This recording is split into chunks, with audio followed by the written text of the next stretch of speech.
दोस्तों, आज जो बात मैं बताने जा रही हूँ वो आपको आश्चर्य में डाल देगी। आपकी होने वाली पत्नी का विवाह आपसे कराने से पहले 3 अन्य से होता है, लेकिन आज के समय में कम ही वर और वधू इस बात को समझते हैं, क्योंकि ज़्यादातर तो संस्कृत के श्लोक और विवाह के रिवाज की जानकारी नहीं होती। कैसे होते हैं एक महिला के 4 पति और कैसे आई विवाह की ये प्रथा, जानिए यहाँ पर।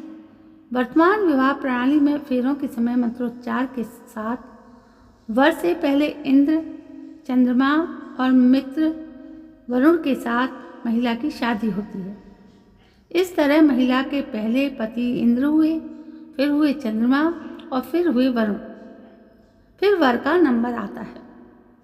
वैदिक परंपरा में एक महिला को 4 पति रखने का अधिकार दिया गया है, लेकिन इससे समाज में फैलती है अव्यवस्था को देखकर ऋषि श्वेतकेतु ने इस रिवाज को शुरू किया कि विवाह के दौरान महिला का विवाह देवों से करा दिया जाए।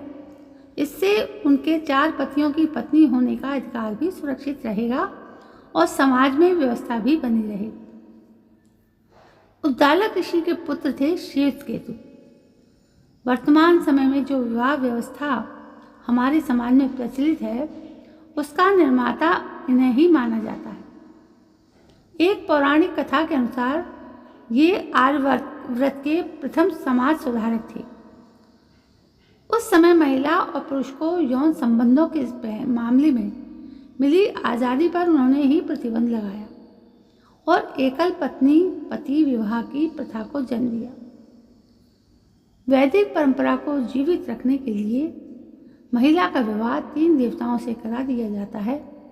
महाभारत के आदि पर्व में वर्णित एक कथा के अनुसार उस काल में महिलाएं अपनी इच्छा से किसी भी पुरुष के साथ संबंध बना सकती थी और पुरुष भी अपनी इच्छानुसार किसी भी महिला के साथ संबंध स्थापित कर सकता था।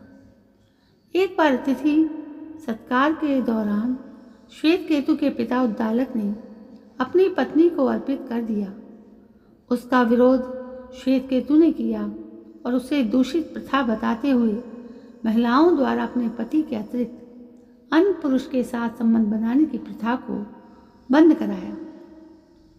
महाभारत में एक और घटना का जिक्र मिलता है, जिसके अनुसार एक बार एक ब्राह्मण बलपूर्वक श्वेतकेतु की माता का अपहरण करके ले गया।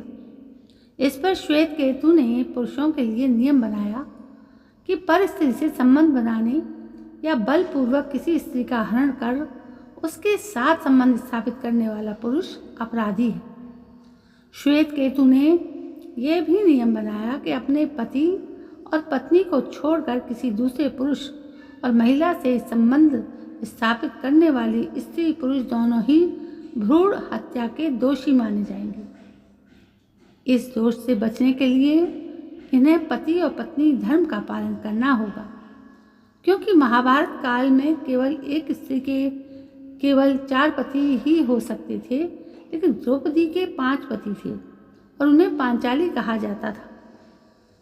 इन 5 पतियों के कारण ही एक बार कर्ण ने द्रौपदी को वेश्या कहा था।